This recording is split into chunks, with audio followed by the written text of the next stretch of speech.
Bonsoir à tous, soyez les bienvenus pour suivre avec nous ce journal de 22 heures à la une de l'actualité.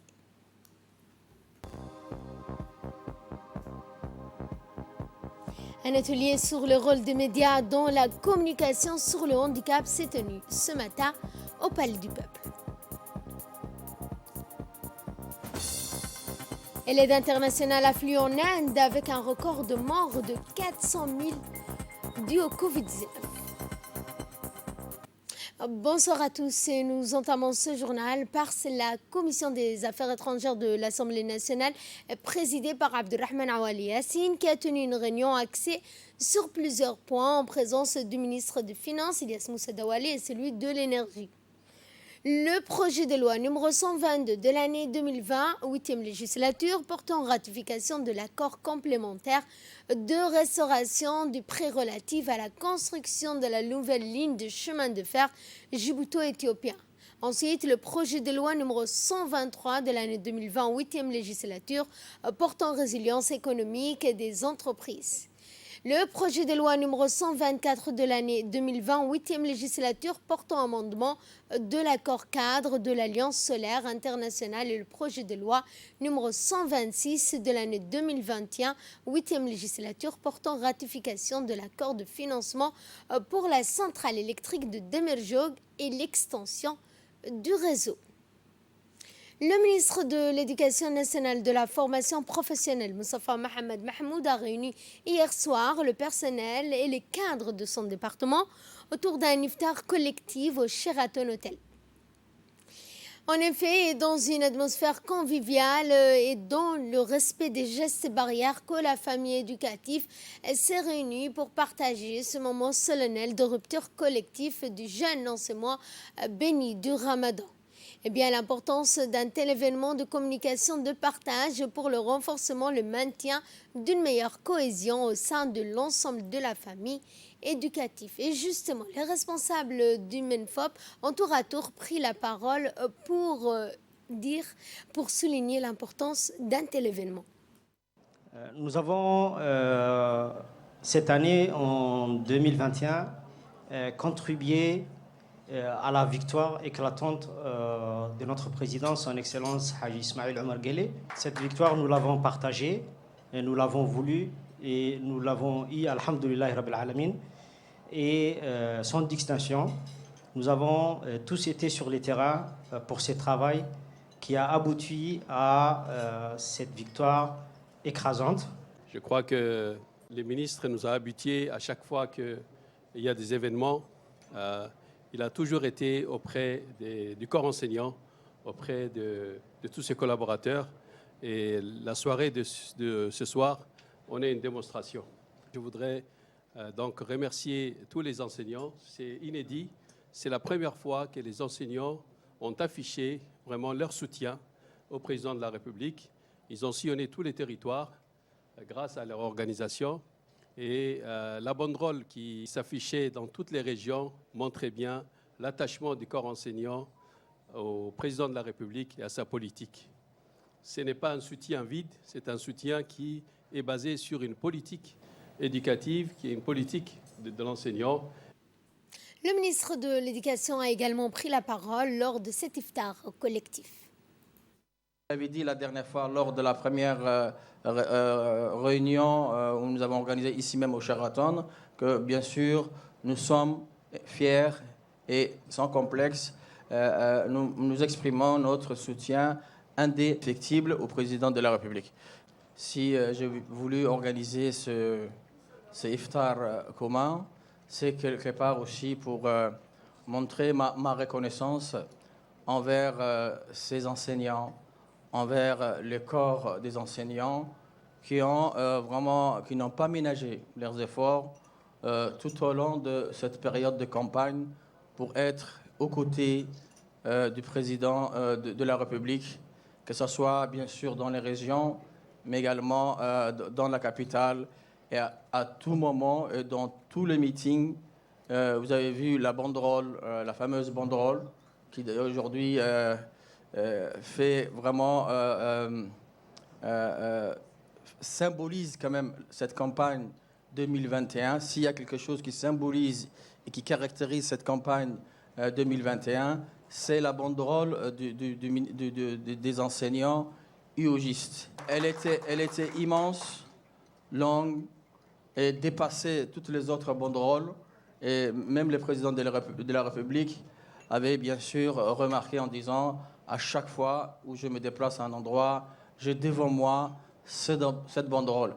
Au moment où il avait besoin de nous, nous l'avons conduit à la victoire. Vous faites partie des gens qui ont bien sûr amené la victoire et il faut être conscient que l'éducation nationale et les enseignants ont été une partie importante à la victoire du président de la République. Je vous l'annonçais en début de journal, l'Agence nationale des personnes handicapées, en collaboration avec l'UNICEF et l'UIPF, a organisé ce matin au Palais du Peuple un atelier sur le rôle des médias dans la communication sur le handicap. L'objectif de cet atelier s'inscrit dans un large projet destiné à faire progresser les droits des personnes à besoins spécifiques dans notre pays. Le directeur par intérim de l'Agence nationale des personnes handicapées, Mahad Hassan, a quant à lui précisé la portée de cet atelier qui demeure essentiel pour mettre en lumière le rôle des médias, notamment la communication sur le handicap. Une collaboration biannuelle et un plan d'action exhaustif qui découle d'un plan d'action tripartite entre 3 agences des Nations Unies. Je remercie également l'UPF, l'Union pour la presse de la presse francophone, ici représentée par M. Kennedy. Et je vous remercie, vous, en tant qu'individu et professionnel des médias. Et j'appelle vraiment à ce que vous jouiez un rôle d'agent de changement pour nous aider dans cette transformation socio-comportementale. Comme vous le savez, à Djibouti, la question de l'handicap a énormément évolué ces dernières années grâce aux efforts du gouvernement qui ne ménage pas ses efforts pour avancer cette cause. D'où la création de la NPH il y a quelques années qui a mené un vaste travail sur le terrain pour que les personnes handicapées à Djibouti puissent jouir de tous les avantages et toutes les facultés qui leur permettent d'avancer dans la... Et le directeur par intérim de la NPH a également pris la parole à cette occasion. Nous l'écoutons.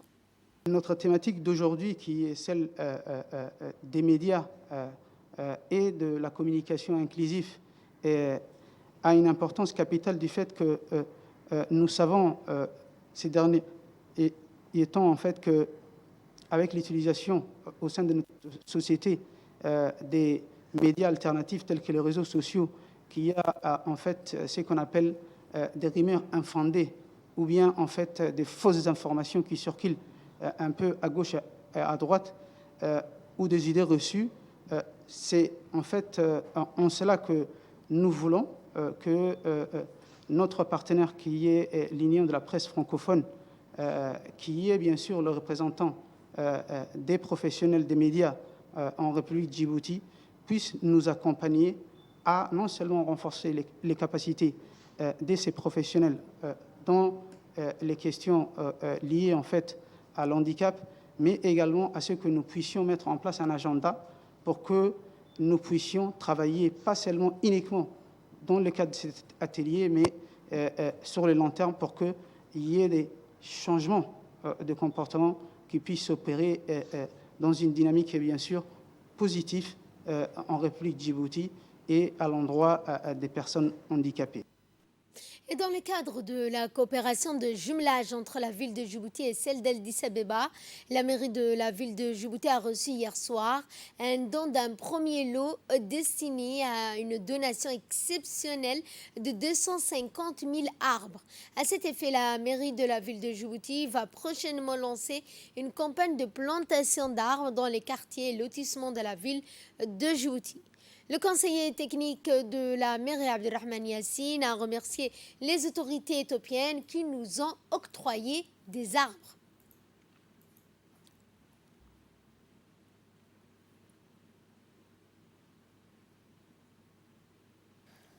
nous avons réceptionné, dans le cadre de la coopération et le jumelage entre la ville de Djibouti et celle d'Addis Abeba, nous avons eu un don d'un premier lot de 250 000 arbres qu'on vient de réceptionner ce soir. Nous allons effectuer une campagne de plantation de ces arbres dans toute la ville de Djibouti. Et nous appelons la population à coopérer avec nous et à préserver ces arbres et non à les couper. Au nom du maire de la ville, je remercie les personnes qui ont œuvré de près ou de loin à ce que ces plantes arrivent jusqu'à destination, jusqu'à Djibouti. Et nous remercions aussi la ville d'Addis Abeba et les autorités d'Éthiopie pour les dons qu'ils nous ont octroyés. Et ces mêmes arbres ont commencé à être plantés aujourd'hui dans les différentes artères de la capitale. Objectif de cette activité s'inscrit dans le cadre du renforcement et l'amélioration de l'environnement et l'image dans la capitale. Ces arbres sont destinés à créer de l'ombre, de fixer le sol afin de préserver l'environnement et va changer la physionomie de la ville. Et dans notre magazine de ce 22h, nous allons parler de la culture au cœur du développement social. C'est un magazine de la rédaction et un commentaire de Mahem Mohamed.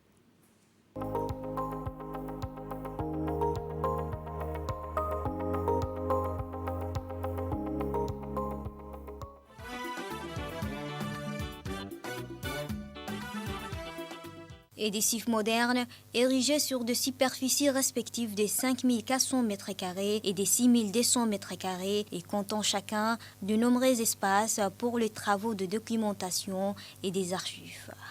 La bibliothèque et des archives nationales reflètent l'importance de la place du patrimoine culturel dans la construction de la nation djiboutienne, selon le président de la République. La bibliothèque contribuera à la conservation et à la transmission des données sur l'histoire sociétale, économique et politique du pays. Réalisées sur un laps de 30 mois, ces infrastructures nouvelles de la culture sont inaugurées le 28 décembre dernier.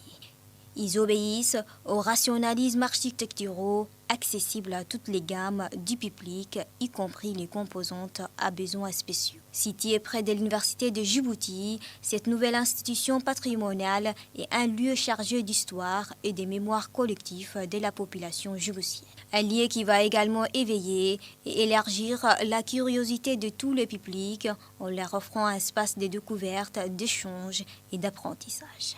C'est sans doute une représentation de la mémoire historique, sociale et politique qui va contribuer au développement durable de Djibouti. C'est dans ces contextes de reconnaissance accrue des facteurs culturels du développement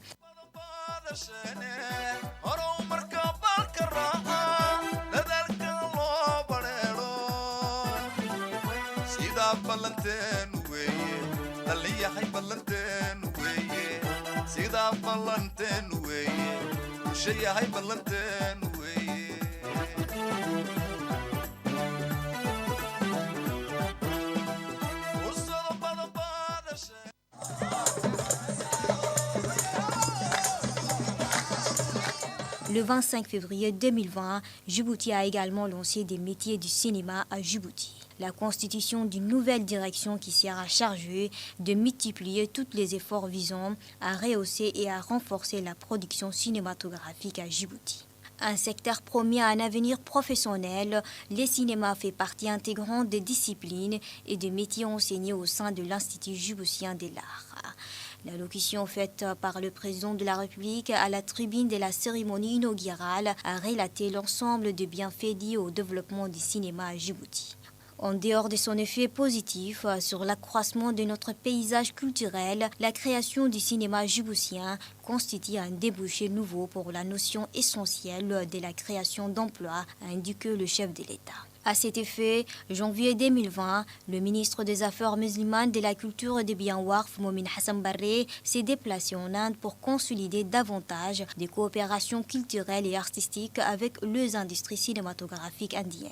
Dans le cadre de la promotion du cinéma djiboutien, une projection de l'avant-première du film intitulé Djibouti a eu lieu le 25 mars dernier à la salle de cinéma de Djibouti Boadimol. Le Premier ministre Abdelkader Kamil Mohamed, le Le ministre des Affaires musulmanes et de la Culture, Momin Hassan Barre, et d'autres ministres ont assisté. Ces films tournés et produits sur le territoire national représentent le fruit d'une coproduction avec la compagnie indienne. En prise directe sur les réalités socio-culturelles du pays, ces films de long métrage a permis aux spectateurs djiboutiens de redécouvrir le monde du cinéma avec des paysages captivants reflétant la beauté et la diversité panoramique de la République de Djibouti. La coopération culturelle, il est à noter aussi, lors de sa visite officielle, le président du Burkina Faso à Djibouti. Djibouti et le Burkina Faso ont signé un accord de coopération dans le domaine culturel et artistique. Selon le président de la République Ismaïl Omar Guelleh, le Burkina Faso, de par sa riche expérience en matière cinématographique, pourrait partager son savoir-faire avec Djibouti. Toujours dans le projet culturel, il y a quelques semaines, le président de la République Ismaïl Omar Guelleh a procédé à la pose du premier musée national du pays. Une première dans l'histoire du pays, le lancement de cette nouvelle institution patrimoniale s'ajoute aux autres institutions culturelles et artistiques du pays. Situé à la place de l'ancien gare du chemin de fer, un lieu chargé d'histoire, un choix symbolique, un lieu magnifique qui inspire beaucoup de Djiboutiens et les Djiboutiennes. Considéré comme levier du développement local, le gouvernement djiboutien voit la culture comme un enjeu économique et social de taille. Des grands projets qui servent à préserver l'histoire et la culture du passé, mais aussi qui peuvent bâtir un avenir meilleur pour tous les Djiboutiens.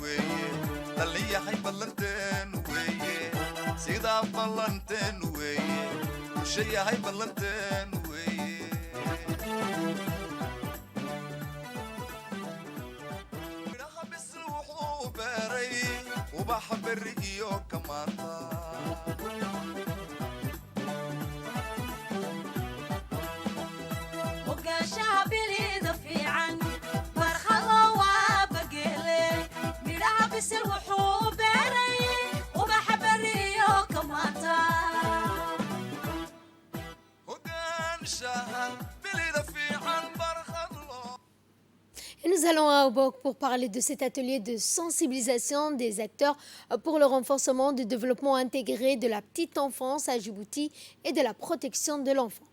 Les activités prévues dans ce plan vont consolider les acquis en mettant l'accent notamment sur les actions qui tendent à assurer la durabilité des interventions de la petite enfance. Était présent à cet atelier le préfet adjoint Mohamed Awad ainsi que la directrice du ministère de la Famille, Madame Fozia Ali Ousmane. Et dans leur intervention respective, la responsable de la famille au ministère de la Femme et de la Famille, Mme Fozia Ali Ousmane, et le préfet adjoint Mohamed Awad ont souligné l'importance de consolider les acquis de la durabilité des interventions de la petite enfance. Nous les écoutons. L'objectif de notre déplacement aujourd'hui consiste à vraiment expliquer comment on a mis en place la plateforme de la protection de l'enfant. Et vraiment, c'est d'expliquer au niveau des régions comment fonctionne cette plateforme de la protection de l'enfant. Parce que des assistantes sociales ont été formées au niveau de Djibouti-Ville, y compris ces deux régions. L'année vraiment où il y avait le Covid, où on avait du mal à vraiment travailler. Maintenant, c'est le moment de reprendre et de faire avancer cette plateforme de la protection de l'enfant. Parce qu'il s'agit de l'enfant, et l'enfant, il faudrait vraiment qu'il soit protégé dans son pays, que ce soit au niveau de Djibouti-Ville ou que ce soit au niveau des régions de l'intérieur. Donc l'objectif de notre déplacement aujourd'hui consistera vraiment à vous expliquer comment fonctionne cette plateforme et comment mettre en place aussi au niveau des régions. Parce qu'aujourd'hui, on a vraiment sollicité d'impliquer la gendarmerie, la police, la santé, les guichets sociaux, les élus locaux, toutes ces personnes, tous ces responsables, la préfecture, le conseil régional, tous ces responsables doivent nous appuyer et nous aider vraiment à protéger ces enfants-là. Pour organiser cette journée qui consiste à soulever la question des enfants, en particulier la protection de l'enfance. N'oublions pas que les enfants sont des acteurs de leur propre protection et développement, mais n'exclut pas les éducateurs et les parents de leurs responsabilités. C'est pour cette raison que donc, je pense que le ministère exhorte donc tout le monde à s'impliquer dans cette politique de protection de l'enfant. Je remercie ici donc le ministère pour avoir initié le projet, donc à éveiller bien sûr donc l'esprit des personnes à protéger donc les enfants qui sont l'avenir du pays. Et nous allons à Lissabié, plus précisément à Daes Bio, pour parler